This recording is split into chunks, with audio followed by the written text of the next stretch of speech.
जागा राखीव आहे याची आपण सगळ्या रसिकांचा सन्मान केलेला आहे. जो येतात खरोखर त्यांच्यासाठी एकदा जोरदार टाळ्यांचा गजर की कुठेही राग नाही, रुसवा नाही, लोभ नाही.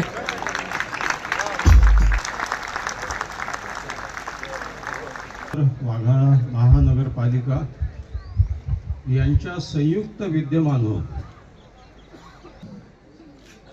अशा या गोदा